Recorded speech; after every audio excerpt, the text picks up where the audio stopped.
Welcome back, everyone. Next, we have Nova Minerals Limited, trades on the NASDAQ under the symbol NVA and on the ASX under the symbol NVA. It's a gold and critical minerals exploration development company, and we're happy to welcome CEO and Executive Director Christopher Gerteisen. Nice to see you again, Chris. Good to see you, Anna. Great to be with you. All right, the floor is yours. Thanks so much. So let's get straight into it. At Nova Minerals, with the Estelle project in Alaska, we're developing North America's next major gold and critical minerals district. So at a glance, we're a dual commodity company, antimony and gold.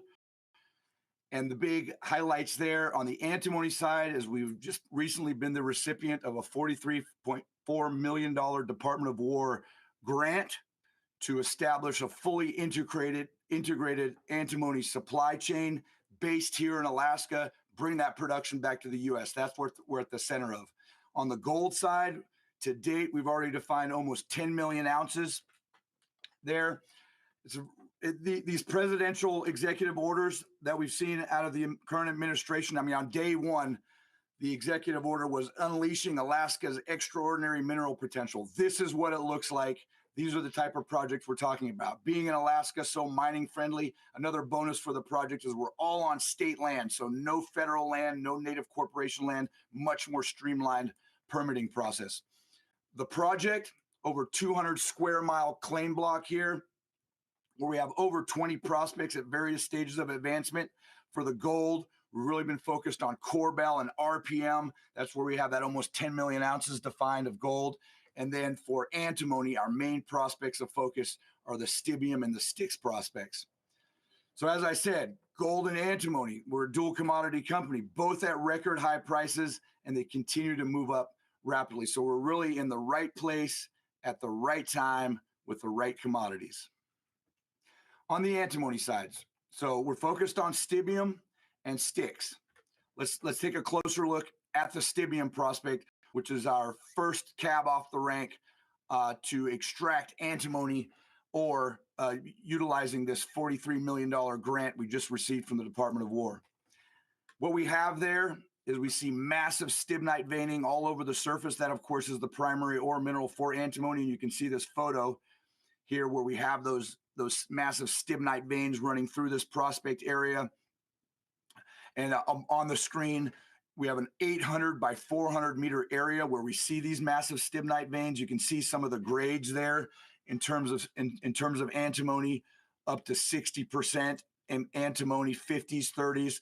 That's all that massive stibnite veining. We're drilling that now. I should note it also has very good gold. I mean, you can see some of these gold numbers here, 60 grams per ton, up to 141 grams per ton in the gold. So it is an antimony gold prospect. We will get gold credits once we start extracting this and processing it.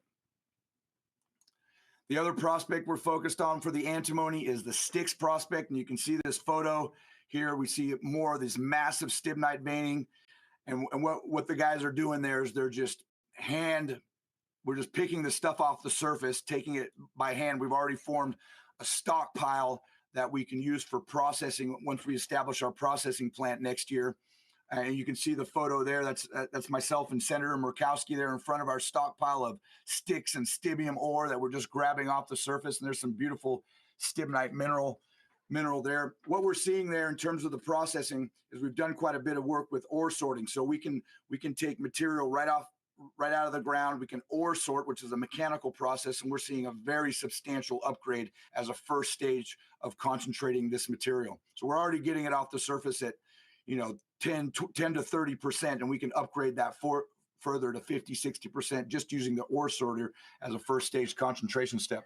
So our primary focus right now, which is what this grant that we just received, the $43 million is for resource definition of these of Stibium and Styx, to understand spatially how it sits in there, the geometry of the ore body, the tons and grades. So come up with a mine plan on how we attack this, whether that's underground, open pit, or some kind of hybrid. The technical studies are also involved. That includes metallurgical test work, some environmental baseline studies, and then permitting. Now, with phase one, this grant is just for phase one. This is the phase one grant. We're tasked with producing antimony trisulfide, military grade for munitions purposes. For that, our current permitting regime allows us to do something at that scale, mostly. And so what we're really preparing for is the phase two. So that's the next stage. Once we're successful at phase one, with phase one, we have the opportunity to move into phase two, where we really scale things up with a much larger refinery and expanded mining operations. We're procuring processing and mining equipment as we speak. That's also allowed for in the grant. So we have that arriving here in Alaska very soon, including processing equipment. That processing equipment that'll be used in any scenario. Now, based on our metallurgical test work, certain equipment, of course, will be project specific, and we'll procure that in due course. And then we expect construction to start in spring next year, spring through the summer next year, to be targeting production of that antimony trisulfide by late 2026 and into 2027. The grant is a 24-month schedule to accomplish all of these tasks to produce antimony trisulfide. Here's the stage we at. Received the grant, of course. Doing the resource definition drilling, already started stockpiling. We've secured land for the refinery at Port Mackenzie there, and we'll go into that a bit deeper. The technical studies have commenced with metallurgical and some of these others. We're currently in progress of building the access road to that first prospect. That's the Stibium prospect. That's on the way. And we also have a number of candidates we're looking at to appoint a leading antimony expert on the processing side specifically. So I think there'll be a news release on that. I think the market will be very pleased with who we decide to appoint in that space, world-renowned expert. And then, of course, next year, moving into construction, into commissioning. A note on the Port Mackenzie site, where we plan to establish our actual downstream processing. This is a commercial industrial zone port district being built out as a commodity port, where our parcel there, 42 acres, allows for phase one, of course, but also to expand and then into phase two, when we establish the much larger refinery to not only produce the trisulfide, but other refined products. Right between the rail line and the road, access to power and other utilities. And Port Mackenzie is a deep water port here. We've been bringing Panamax class sea freighters, and it's just perfectly situated there for a commodity port. This is really the gateway for commodities, for Alaskan commodities here at Port Mackenzie. And we're really, we've established ourselves there now as an anchor client. In terms of the antimony processing flow sheet, we're working out the details with our metallurgical test work, but the flow sheet will definitely look something like this.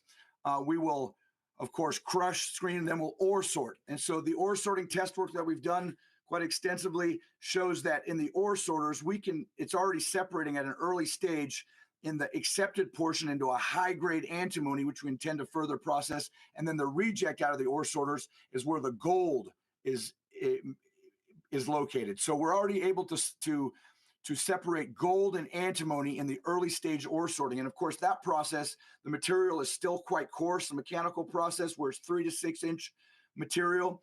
And then at that stage, we'll take that coarse concentrate and we'll then transport that, in the antimony case, to Port Mackenzie for milling, looking at gravity to do an early stage, more additional concentration, flotation for sure, to then create a concentrate running as high grade as we can get, 40 to 60%. And then we're actually looking at a hydrometallurgical method. We are looking at pyrometallurgical as well, but hydrometallurgical is the preferred method, where we leach the material and then the antimony and any gold is in the pregnant solution. And then we can precipitate that antimony and the gold out individually into various products straight from the pregnant solution. And so, of course, for phase one, we're focused on the antimony trisulfide. However, with this flow sheet, we can then add on an antimony oxide and an antimony metal circuit as well. But for the Department of War grant that we received, our task is to produce the munitions grade antimony trisulfide. So very clear flow sheet. We're working out the details now with further metallurgical test work. And here's then we spoke about phase two. So this is the larger vision, once we produce the antimony trisulfide, is to scale things up at the mines, concentrate further using ore sorting at the site, and then transport this material to a central refinery at Port Mackenzie. This is such a strategic asset here.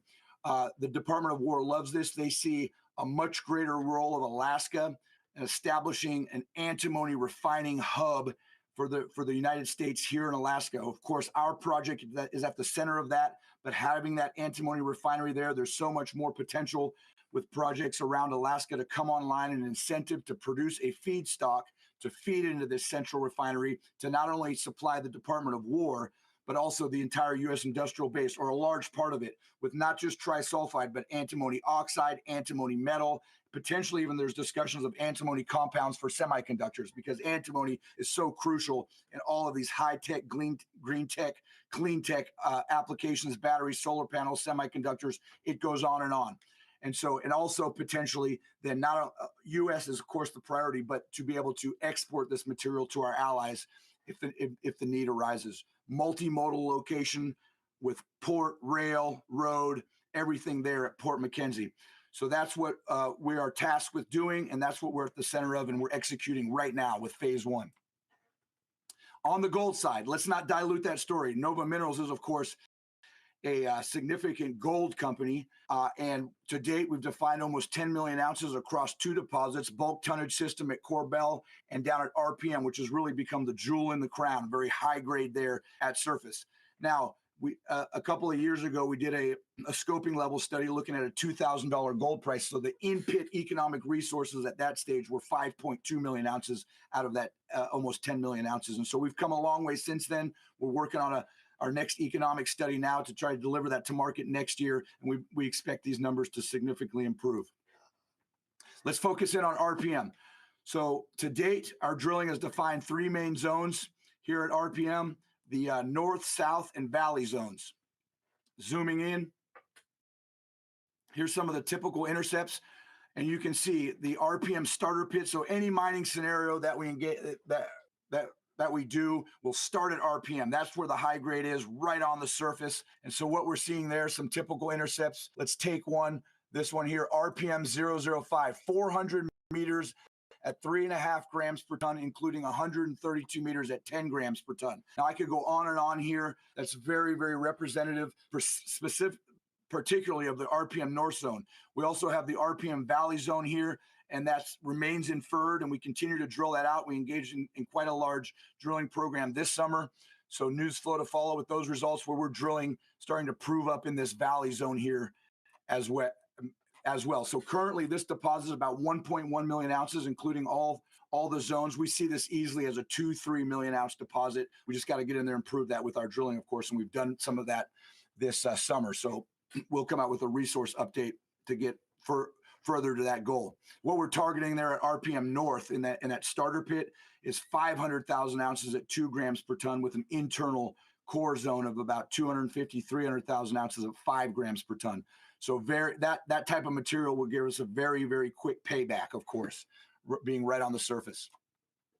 Further at RPM, upside, in addition to the actual deposits that we've defined, there's our surface sampling has identified a number of anomalies here along the ridge line, 1, 2, 3. And so we believe that those are, additional RPM style bonanza zones, drill ready.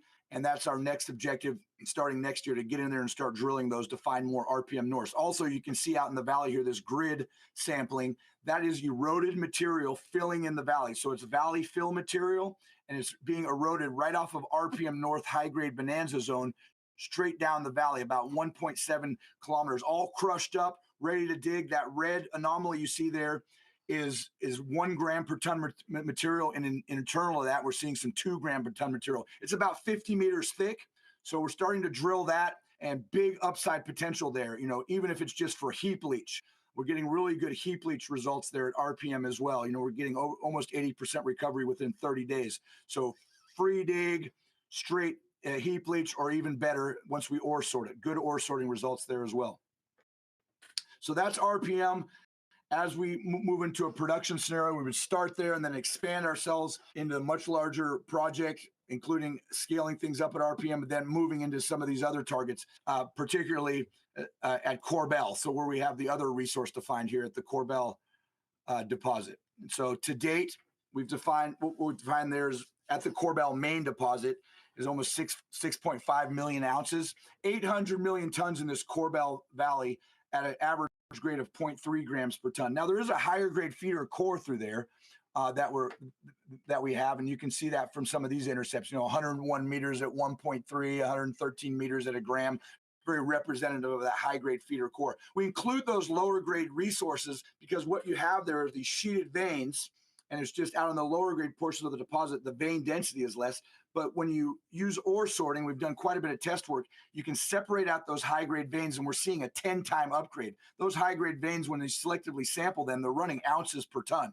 So we're taking 0.4, 0.5 gram material, and we're able to upgrade that to 4 to 5 grams per ton there at Corbell. So that's Corbell, Maine. In addition, we've made a new discovery out here at Cathedral.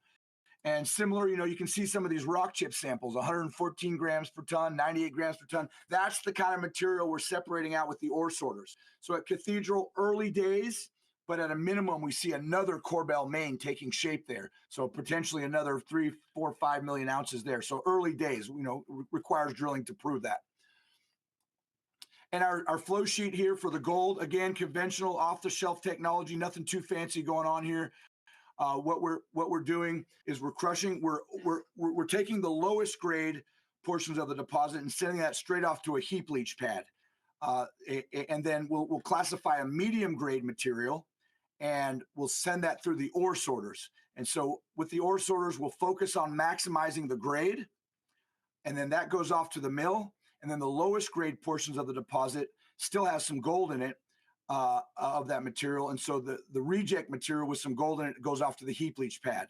And then, of course, high grade straight to the mill. So very efficient resource extraction, lots of options there, and which will maximize the total gold recovery over the life of mine, of course. So that front end is really, really key in what we're doing. And then in the back end, of course, we mill, we float, we'll regrind, and then we'll leach, where we're getting already over 96% recovery. So it's particulate gold. It's quite easily liberated, we're finding, and then we'll go through a typical gold plant to produce doré bars. Now, in addition, we're really taking a holistic approach to this project, and there's a lot of interest from the Department of War for further grants, and they're asking us to look into that. Some of our deposits, like RPM, Corbell, we're seeing critical elements like bismuth, scandium, gallium, yttrium. There's about 15 of them that are highly elevated.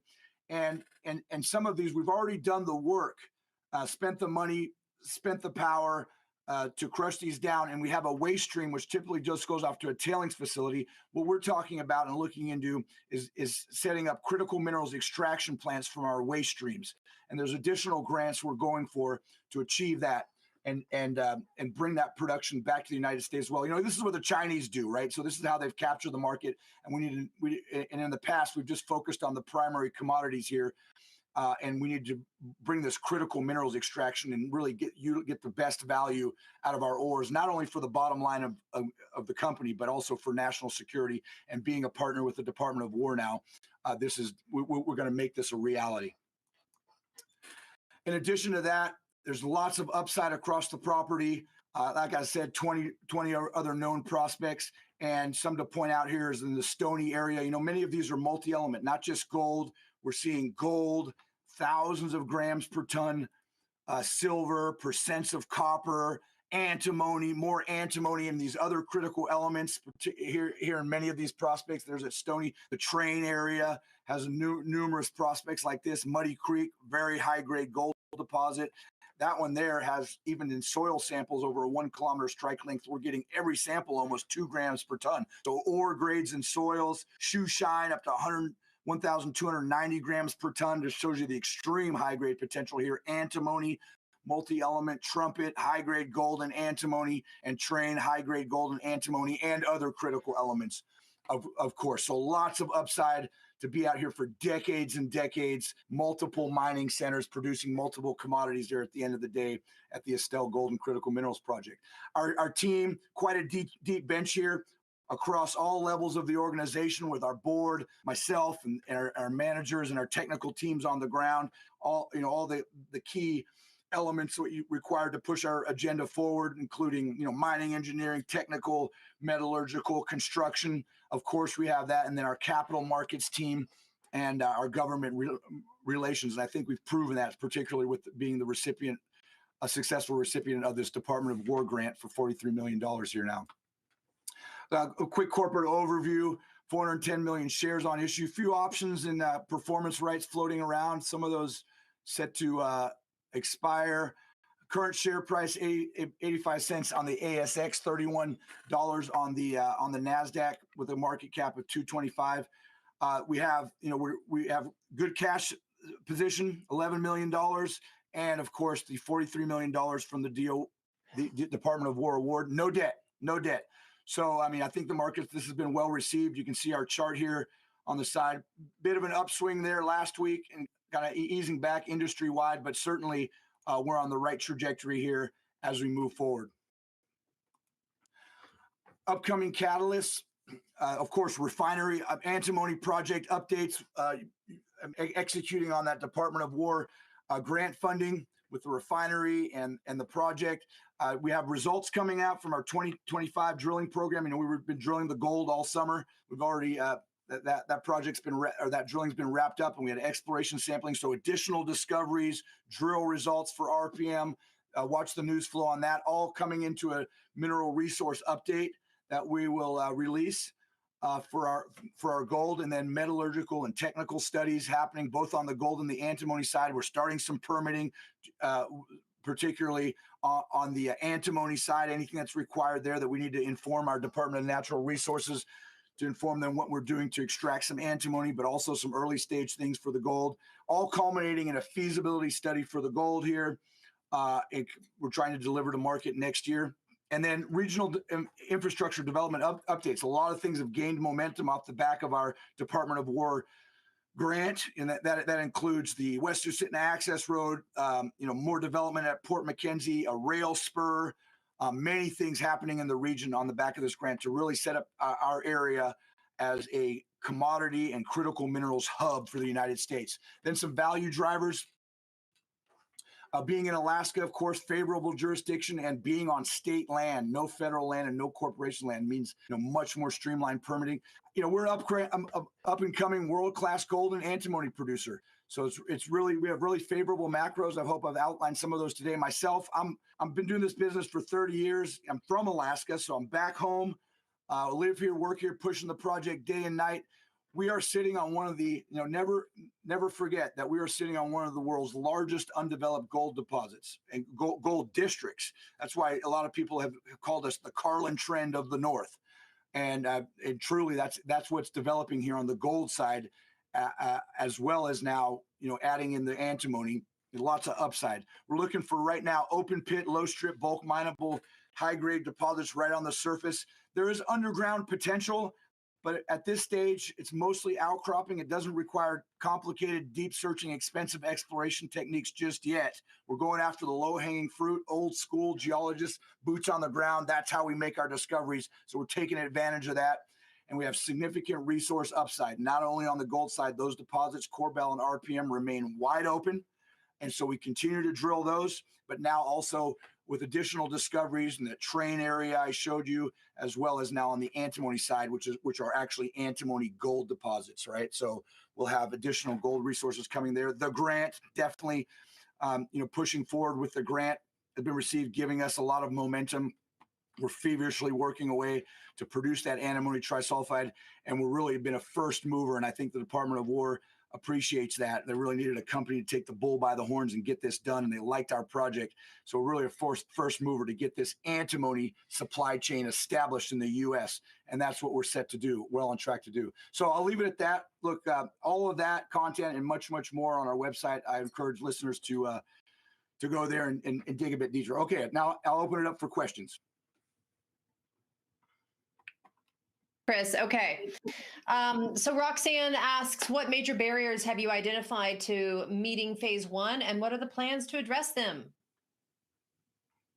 So phase one, right now we're moving into the winter season. This was all supposed to transpire. We were supposed to we expected to receive the grant in April, May. And now, now we've received it here in September, October. And so, we've missed this year's ideal field season for drilling and establishing, defining the resources. But nevertheless, we have rigs out there. We'll do as much as we can over the winter and probably continue that drilling into 2026. And initially, we're expecting to have that completed this year. But now that will not affect the overall timeline of the end goal and the primary mission here to produce antimony trisulfide.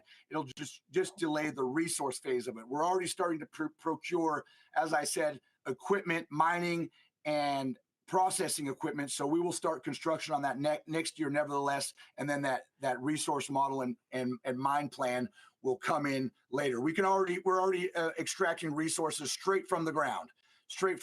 We see it there. So we will have ore supplied to start processing. So the overall schedule will be on track. That's the main thing. That's a challenge. And Elliot asks, how's the antimony drilling coming along in Stibium and Styx? Are the results looking good? And will the final results be released to the public soon?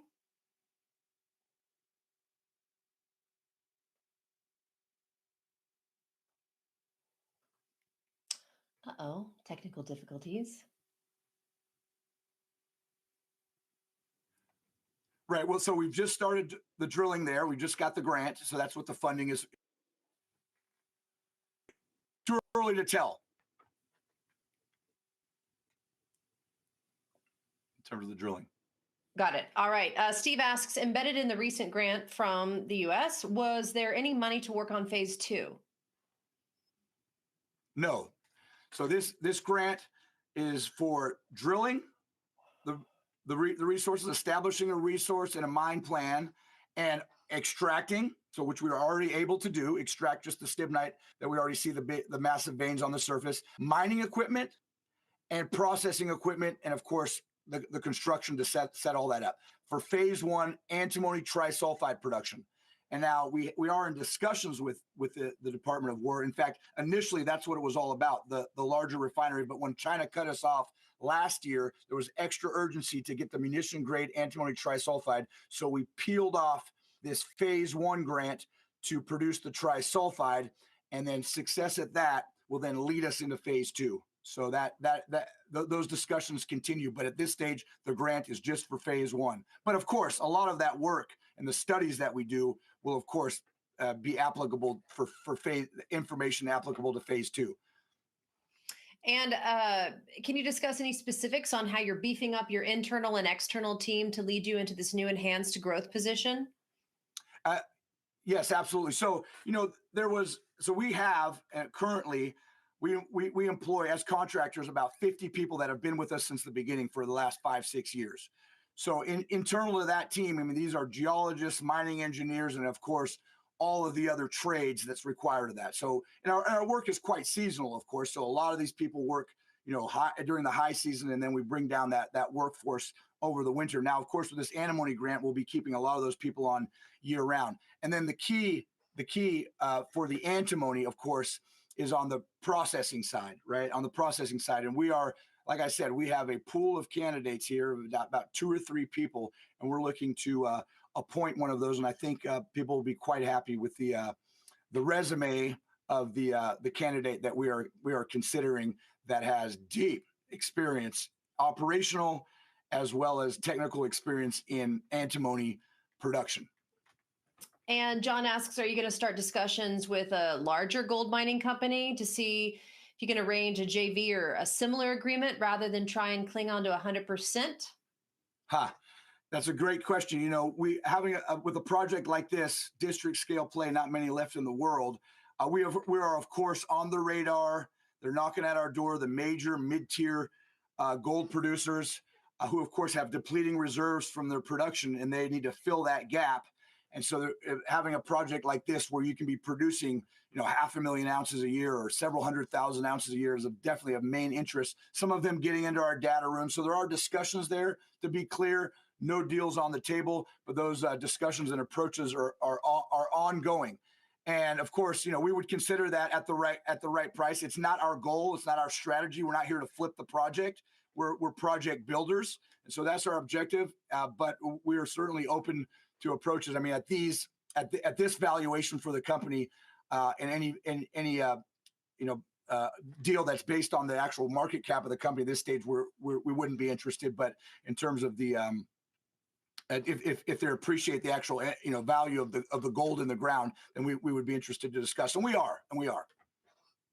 Daryl says for the antimony refining at Port Mac, this would necessitate the W Susitna access road. Has there been any further news towards approval and acceleration of the road? That's the West Susitna access road. And so for phase one, because it's antimony trisulfide, which is quite a niche product in the antimony world for munitions and producing for the Department of War, we're able to execute that project using our airstrip. Recall, we have a very large airstrip here behind me, actually, a very large airstrip where we do some initial concentration on site and then take that concentrate off site and just fly it out.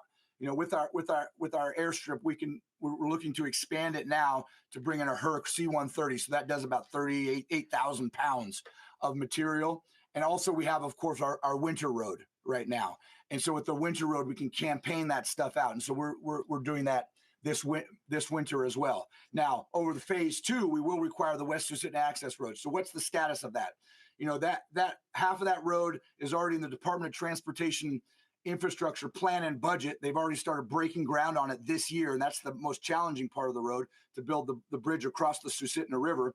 And so that's already moving forward. Their schedule has that road open by 2028. Now it's a government job. It's a government project. So I don't know, but they've already started on that road and it's moving forward. And we believe it'll be in place for us by 2028 to execute on phase two. But for phase one, we have everything we need right now. All right, perfect. Chris, thank you so much for this presentation and these updates. Congrats, and we'll see you again real soon. Thanks so much. See you next time. All right, everyone, we'll be right back.